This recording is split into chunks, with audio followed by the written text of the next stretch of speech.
now for the Kent Beck Scrum, which is just Sam and Michael. On this occasion, I've just been pairing with Paolo. We were looking at the async voter API thing and trying to get the tests to run on Paolo's Windows computer and looking at some of the tests and seeing how some of them are ever so slightly vacuous. Yeah, we didn't have so much time. Not a huge amount of progress, but before that, it was the Elixir mob where we made some progress. I've also got, this new stuff on the Mokita thing is up on replacing Mentiv on Agile Ventures, main Agile Ventures, and what are the other things that have happened there? Bonk. I've got other important stuff there. I need to kind of do loads of emails to people today and check in with people, but we have got the async voter meeting coming up, and then after that, I guess I'm going to do all that admin. But yeah, so not blocked. Actually made good progress, and I think that I also, I've kind of managed to convert the Git immersion grader to work on the new grading thing, and we can finally shut down all of the old graders and turn off EC2, and now all of UC Berkeley's grader stuff is on our Azure infrastructure, and hopefully they will, I believe now they should be coming onto the non-profit basic support plan. So that's good. How are things going with you, Michael? Good. So I'm attended the mob earlier. Mm-hmm. We had fun there. Yeah. Although we didn't actually seem to move that much, I guess, when you look at the Git diffs, but we did find a lot about Ecto and stuff. Yeah. And Phoenix and how they interact. Mm-hmm. Mm-hmm. And I'm gonna be at the async voter meeting later. Mm-hmm. And that's about it. I'm just hopefully by the end of tomorrow you'll have some feedback on the pull request that we did. It's not. Yes. Well, I was thinking, we've got a few minutes now. I could just do it now. Since it's not really intensive, but you don't need to sure. down because it's just documentation. Yeah.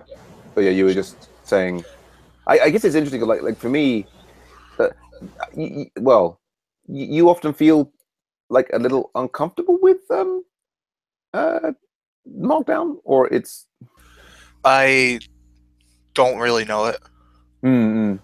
And I want it, and Marion wants to get her for October pull request in.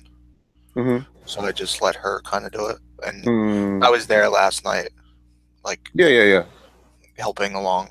So totally. I learned a little I learned some Markdown. Mm-hmm. She was learning some Markdown too, because she only knew some. And so it's changed. It was changes to the README. Basically, yeah. That's interesting because the pull request there didn't that look different? It because the original README wasn't in .md. Okay. She renamed the file. Okay, so there.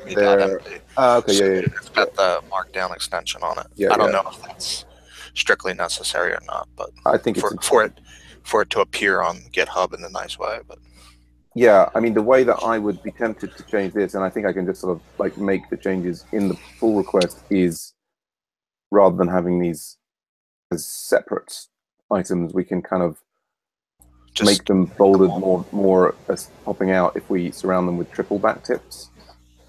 I think she wanted them to be on separate lines for some reason, not necessarily but space between them. I don't know whether that's supported with backticks.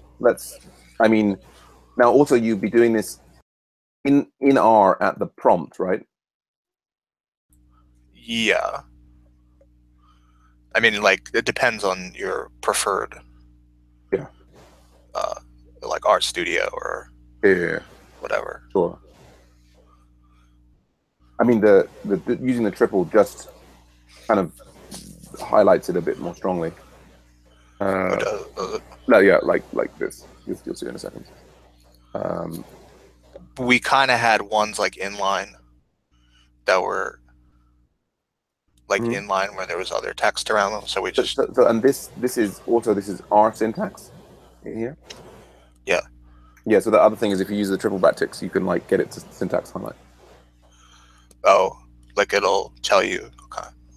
So, for example, there, and then this one. I mean, I might do.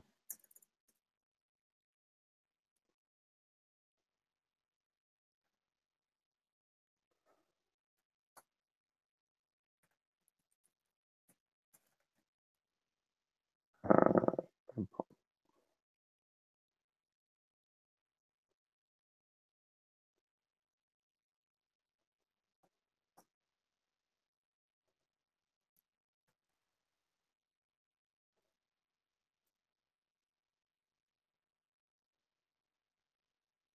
all right, there's a fair amount of this. Okay. Yeah, I mean,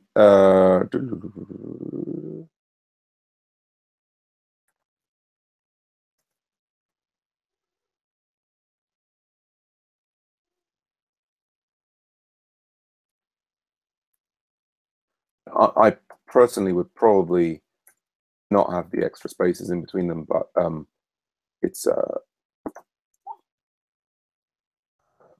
yeah, if we do this, then we need to enter a comment.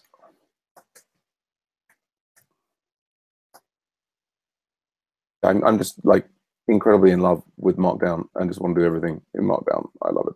I mean, no, but I mean, although the Medium, I have to say actually, the Medium interface is quite nice. Have you tried the Medium interface? No.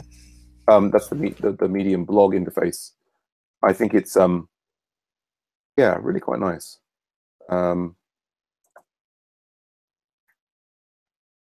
If you go to medium.com and just like create a blog post, it's very inobtrusive. Right.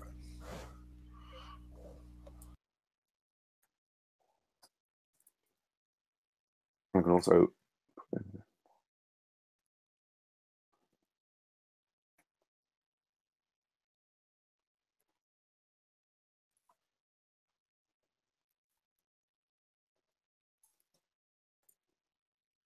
So that just tells it it's like in a shell. Yeah. yeah, SH. yeah, and then sometimes there's syntax highlighting for shell, like you're using if and then and stuff. But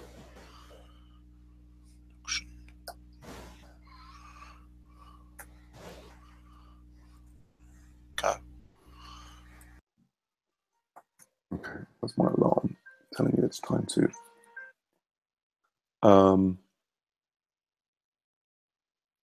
I feel like there was something interesting there, but Yeah, I used exactly this thing to give Sigu access to the new Jitsi box. what did you use? This process, Oh, exactly this process.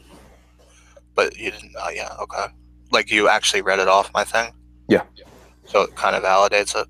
yeah, and I like did search and replace on Sam with Sigu, and then just did it, and so okay, and then we've got so that's R, but it's just shell. That's just shell output, really, isn't it? So yeah. Okay.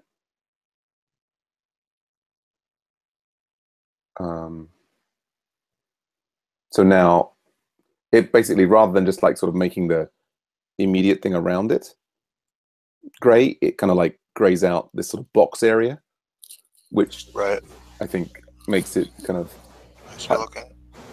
or it highlights like you are now in this mode, and Right. you're kind of, the inline Makes it feel like it's in the terminal. yeah, and the inline, I think the inline one is great, and there's like here, like if you're having a sentence and you want to refer, like make a term stand out. I've done something wrong there with number 4. Then it's great in line. But when you're kind of like doing a separate section that you're going to do like a sequence of these things, certainly what I kind of see everybody using is that. Now, what's happened here with 4? Is that because we've indented it like that? We've got 3 there. That maybe needs to do that. I guess actually, probably that sentence should probably is better off here, I think. You can also, if you don't care about what kind of formatting it uses, you can just indent to get the same effect. I think the combination of indenting and the ticks can be weirding. Let's see. I think she was doing it last night to try and get like certain spacing. Sure. She was like going over it and over it to try and make sure that there's spacing was. Yeah. There is also like, oh right, there's also like trying to make the things appear inside the. So it's funny. No, maybe it does have to be here and here. Maybe that's the. Yeah, maybe it does actually. Otherwise, I don't think it's like something else in the list or something.